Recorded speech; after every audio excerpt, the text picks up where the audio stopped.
Our next kind of step is the triangle step, or the zigzag step, or the in and out step.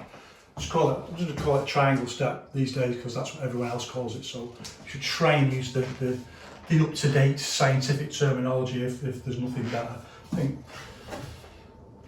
mean, it's not necessarily a triangle, is it? But that's what everyone calls it. So the triangle step is where we step like this, either forwards or backwards, and this creates a few different dimensions for our routing concepts that we need to think about. We'll start with moving backwards, and we'll start with the backhand strike. So moving backwards favours a backhand strike more than it does a fronthand strike. Just feels a little bit more natural, and it's easier for people to get at first. And moving backwards first rather than moving forwards. Well, it shouldn't really matter, should it, whether you move backwards or forwards first, but it's just a little bit easier to grasp some of the essential concepts first.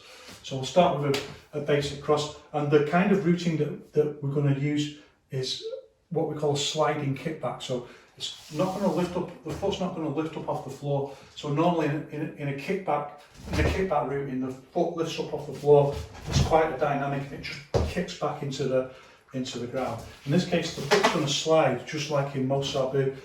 So we're going to 1, 2, and we're going to scrape it on the floor. It's going to slide and kick back, and it's going to root this way into the cross. So you can see one of the interesting things that happens straight away is that the posture is wider than a normal. So if we did a normal cross with a pivot root like this, the feet are legs are this far apart. But if we do a sliding kickback route, it goes further this way, and it's a little bit flatter and a little bit side on.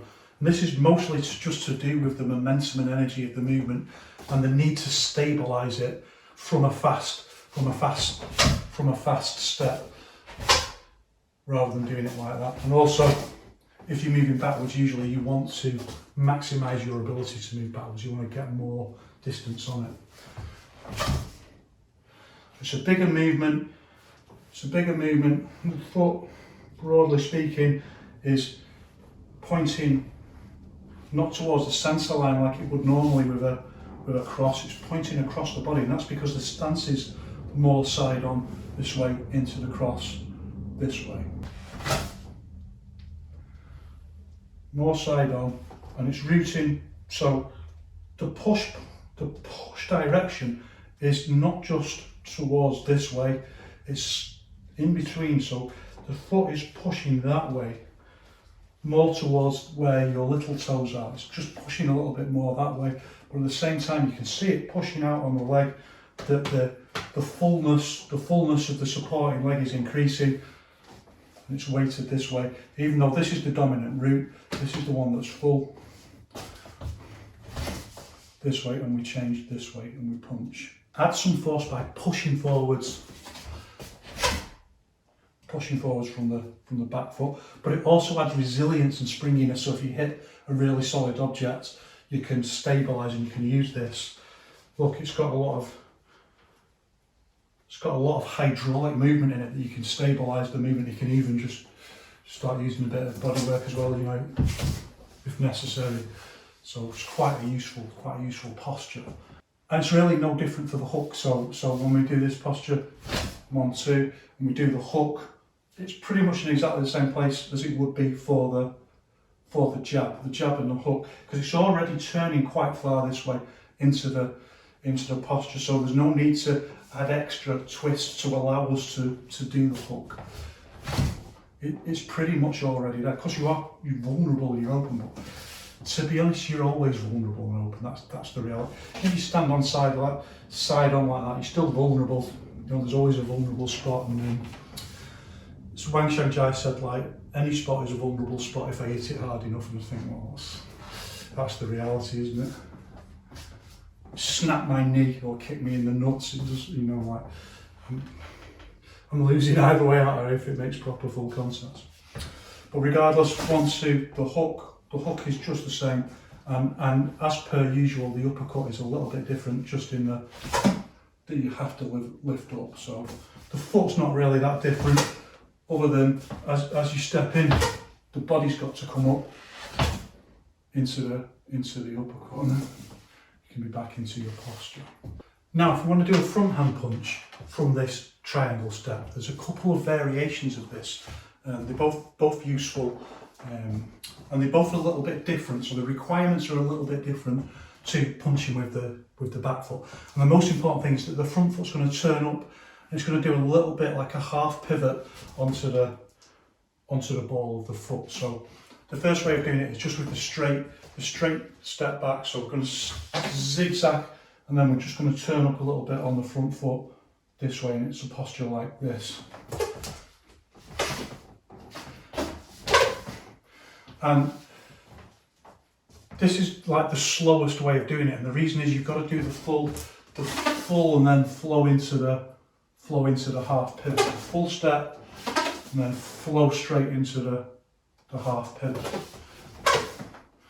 And that's usually like you're doing it on the fly because someone's throwing a punch and you're moving back and then you change into the.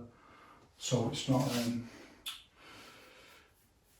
You're not usually doing it for speed, and you don't always need speed. Like if you're just avoiding someone, you don't necessarily need speed. You just need to be evasive and move in a fluid way. So it's very useful for that. So we'll just lift up into the half pivot. We'll do it the other way. 1, 2. Lift up into the half pivot. So you're avoiding the step and then you change.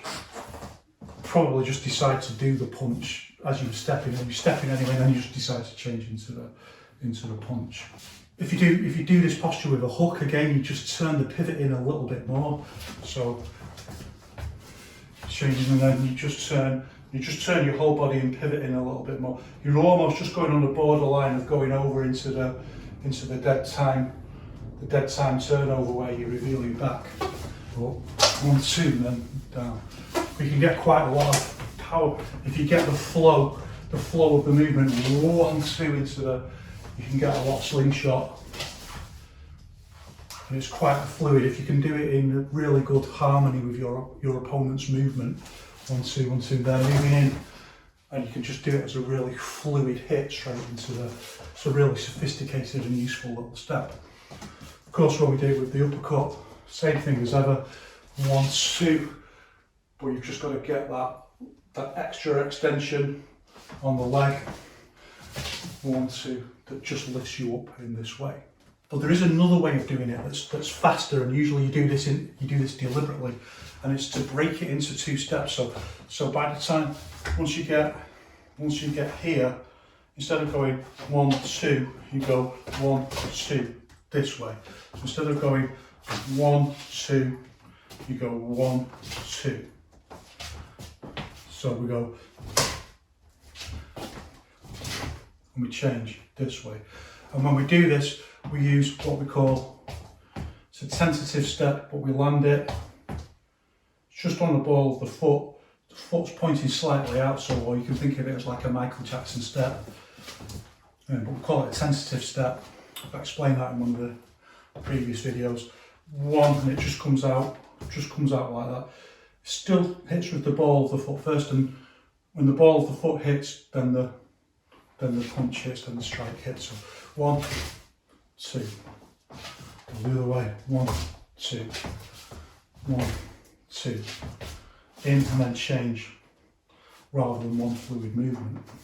And again with the hook, 1 in, 1, and then you use the step itself to add force into the punch, because it's you can, and the way you use steps to add force, you either add more mass with so if you step in and do your fast twitch movement around your axis. So remember, this is what we're doing really. It's nothing magical. I know some people think they have magic powers, but it's nothing magical. It's just your mass times by the speed you can fast twitch around your axis, and then just done within the context of a particular kind of consistency of it's not just your body mass, it's how you link your whole body together into the movement to get the right kind of combination of tension and relaxation so that you can transmit enough force. So it's nothing particularly magical. So you can add to that equation, for example, by stepping in, and so you're just increasing the force of the mass that's going into it. It's just physics. It's nothing magical. You You can step in and increase your body weight going into it, and then if you time everything right, you can flow that fluidly into the. How else would you flow but fluidly? You would flow it into the fast twitch movement and then add some mass to it. So that's one way that you can generate more force. The other way is to somehow increase the speed you're getting or the energy you're getting in the fast twitch movement around your axis. Everyone has this ability to use fast. It's nothing to do with a particular type of muscle, and it's nothing to do with some kind of mental control over so-called fascia. It's nothing to do with any of that. Go back and read all the old Wushu texts. Those guys would be turning in their graves if they thought people were saying it was about muscles. It's not about muscles, it's about how you integrate and use your whole body. And in fact, as I'll talk about another time, that's why Thr3 developed. That's why this whole idea developed, because people were not very muscular, because people had really limited diets because of the extremely difficult circumstances that they lived and survived in. So they developed this idea that they discovered this idea that you can generate force through Thr3, through fast twitch, that massively amplifies. Even quite a small framed person, relatively speaking, can generate a massive amount of force if they learn how to do Thr3 correctly. And that's why one of the reasons I always say, like, the real thing is far more interesting than these kind of magic power demonstrations. The real thing is far more interesting. It's far more sophisticated. It's far more interlinked with both sociology and Taoism and the realities of being a human being, and all those things are within you. That's the essence of each one. You already know. Your body already knows. Each one isn't about something that you learn. It's something that you unfold. Something I can talk about another time, by the way. Point being, you can add into that fast twitch ability by the way you use your physical posture. And one way is to, when you do a step like this, so I can do fast twitch like that, but if I can do fast twitch as I'm turning into the, I mean, really, it's very much the same idea as just adding your body mass to it, but I'm more like, if I just step in, my body mass is going forward, but the fast twitch around my axis is going backwards, so it's a slightly different concept. But if I can get the body mass moving fast as well, before I'm even just then adding in the fast twitch, then I can also add a little bit of power. So 1, 2, and the same with a hook, and again, uppercut. Uppercut's a little bit, I mean, this is why I'm saying this about the like being able to add something to the fast twitch posture, because you can feel it when you do the uppercut, that you kind of lose that a little bit, because it's not all going round in the same way. You're turning and then you're changing the energy to go upwards, and rather than that adding up to something more, it just kind of adds up to something less. It dissipates some of the energy. Nevertheless, if you crack someone right under the chin bare knuckle with, a fast posture, you'd be unlucky not to spark them out, or they must be very tough. And you can do the same thing with a backhand posture, but again, you don't get this same effect of adding to the fast twitch movement, even though you'd think you would. But it's just because, like, the energy is going backwards, so one that way, and then you're hitting forwards, 1, 2 into the kickback routing. So rather than adding force with the way you're, like you would that way, you change, and the force that you're adding in comes from the routing, from the kickback routing. And it is, by the way, kickback routing rather than slide back. So the slide back routing that we do for the when we just do it in one movement is not the same as 1, 2. This is kickback routing now. And you can see, like, the foot here, the heel's up and it goes straight back like that. It's not flat round and then up. So slide back routing is flat round and then up. This is in and then kick back like that. So the front foot goes out. And we just call that, it's a kind of tentative step because it just goes out to the side like that, but also you could call it a kind of kick back routing because you could do it that way. This and hit this way, so it's in that same family. 1, 2, this way. So the power, rather than being added to by the twisting around the axis, now comes back to being the push point from the ball of the foot into into the strike this way. And then all of our other rules just start applying in exactly the same way. The only other thing to say about doing a backhand posture from this kind of technique is it's quite hard to balance with it, so it's quite a stumble risk, I have to say. So coming in 1, 2 this way, it's just a little bit of an odd posture to do like that. It requires more sophisticated ability, and even if you're pretty good, I'm pretty good at it, but I do stumble over with it sometimes. So, it's just to get it exactly weighted correctly, so that there's just enough fullness in the front leg, and just enough emptiness in the back leg. To get that perfect every time isn't easy. So, and it is easy just to stumble over a little bit on the ankle. So that's something to look out for in this posture. So then next we need to think about how we take the zigzag step moving forwards. And we've already talked about this a little bit in one of the other videos where we come through, and it's this kind of, it's a sliding seeking step where it comes through straight, but then in this case, so before we did straight, so it was a sliding seeking step, it just came through straight into the jab, and the foot and the hand just pretty much doing the same thing, following the same line. This is a slightly different idea now, because we're going to do the full triangle step where we step out and it goes out to the side this way.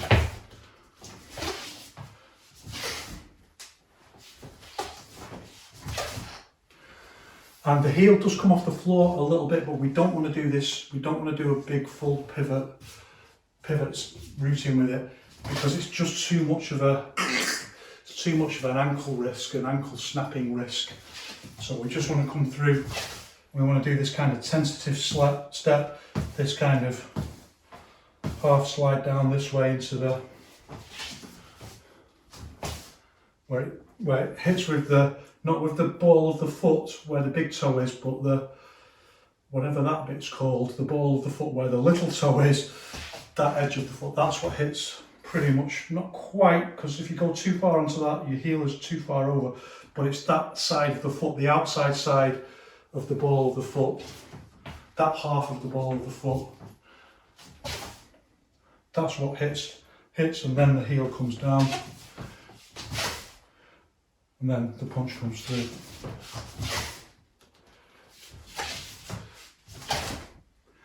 We try and get the slide and the punch together, so they, as the heel is still on the floor, it just hits that way and then lands. So as the impact point is made, the contact is hit, the foot is still on it's rooted from the front foot, it's still on the ball of the foot, and then you drop.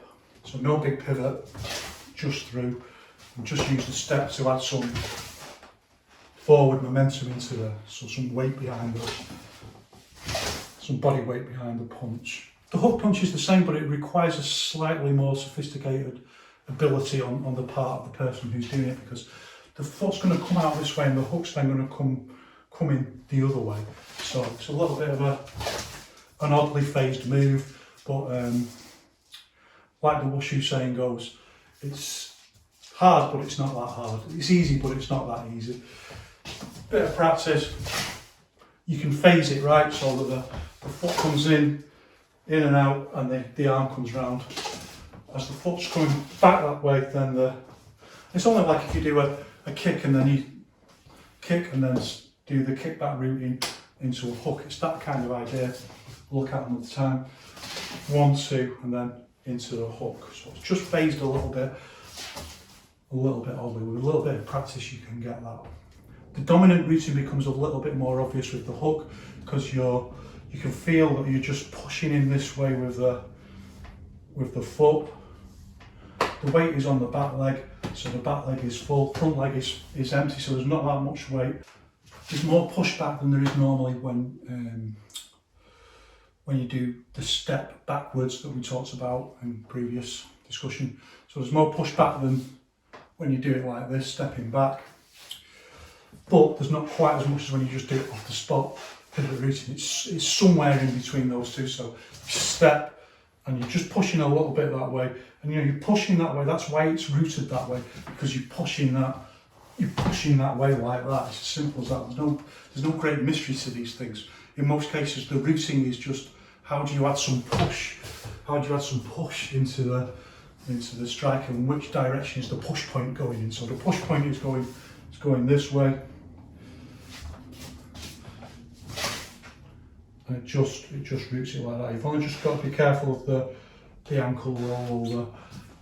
You protect against the ankle rollover by keeping the back leg fuller, so there's more weight on the back leg and you're kind of leaning back a little bit with it like this. Again, it can be pushed, but there's always something, there's always some vulnerability.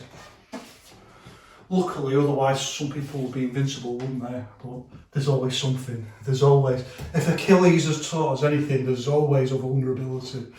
With the uppercut, the foot comes through and it just stays a little bit more forward pointing. So rather than twisting in like that, it stays more forward pointing like that as we just lift straight up this way.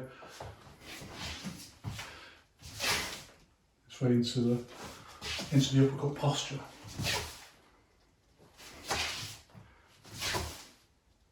It's quite straightforward.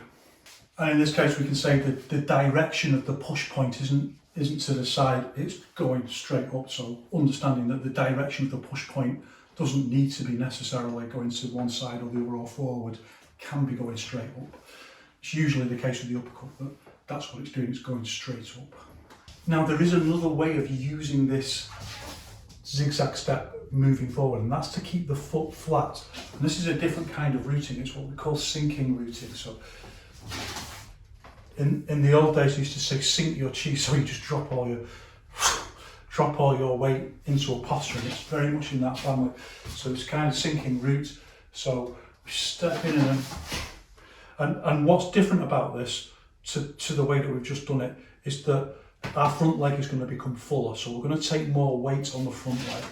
So before it was like for a jab, say, lifting up like this into the, and the weight is on the back leg.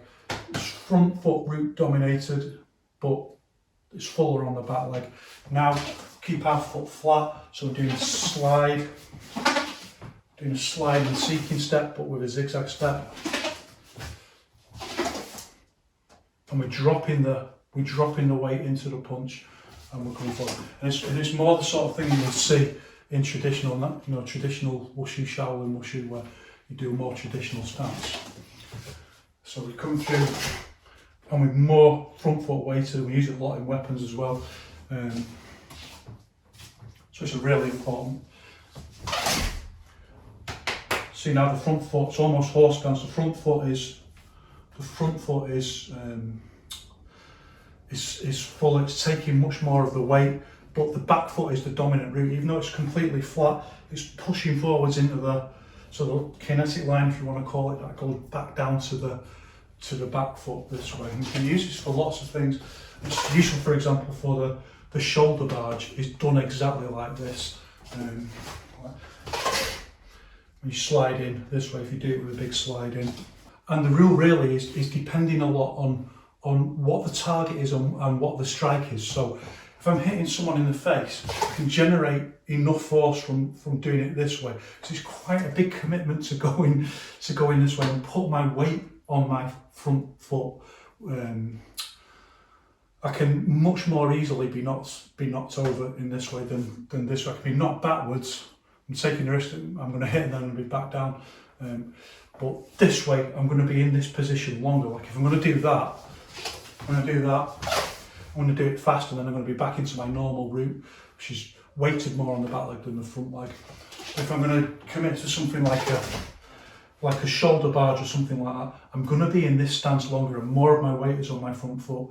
So if I mess this up and then this gets just kneed or someone goes for the takedown or something like that, then that's a much more vulnerable position, so I'm taking a bit of a risk.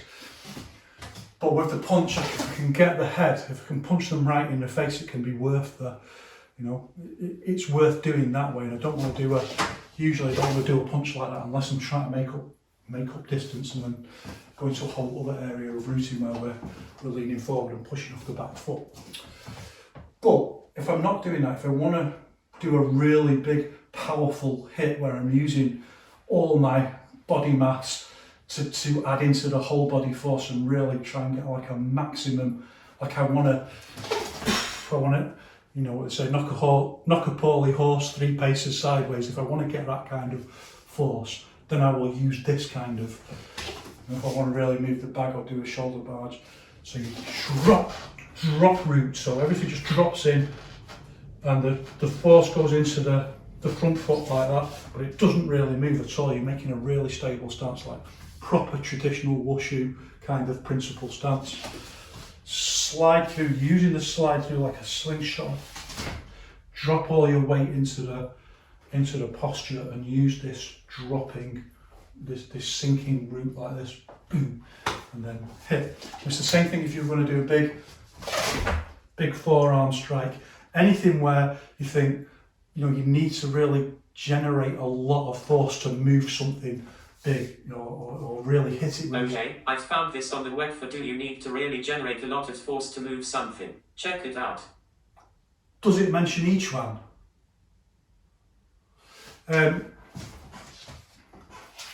So when you want to generate a lot of force like that, you can use this posture, use this kind of sinking root, or like this, very traditional way of moving.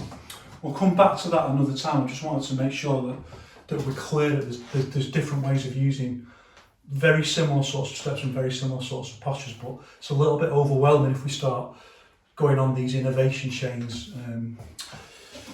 So for example, we've lost track of the next thing that we need is remember when I talked about moving backwards, you could move back like one like this. Same idea applies, by the way, only it's much more dangerous to do it this kind of sinking route backwards, but you do use it sometimes. We'll talk about that all the time. But we also said you can do this and then change this way into this. 1, 2, that way. Well, we can do exactly the same thing forwards. So from here, 1, instead of just stepping straight out like that, we can do 1 and then open this way.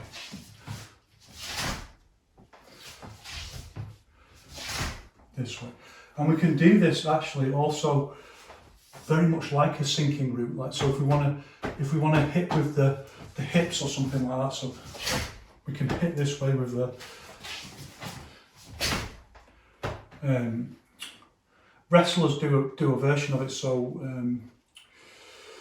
like it's very common for people to think like, you know, if someone goes for a takedown or something like that, that you go into the sprawl where you put all your weight on them. But like Yao Zongzhen always used to say, like, you practice hitting with your hip, and a lot of wrestlers do that.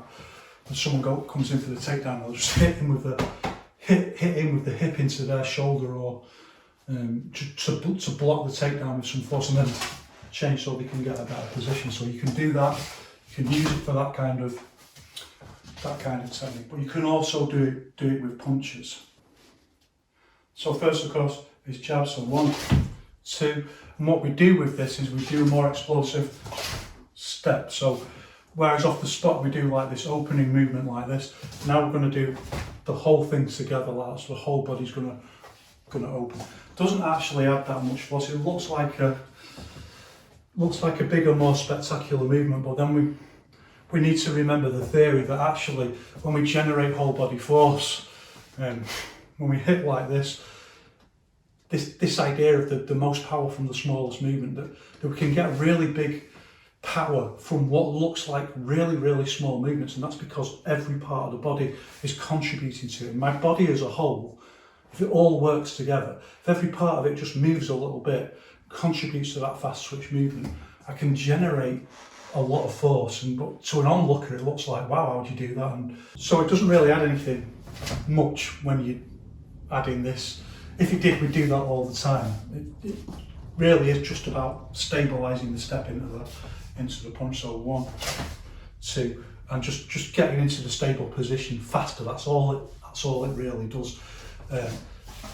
All the energy that's there in a normal punch is there anyway. Only some of it's now dissipating backwards in a way that doesn't add helpfully to the overall movement. So it's really just about, and the same with the hook, and the same with the uppercut.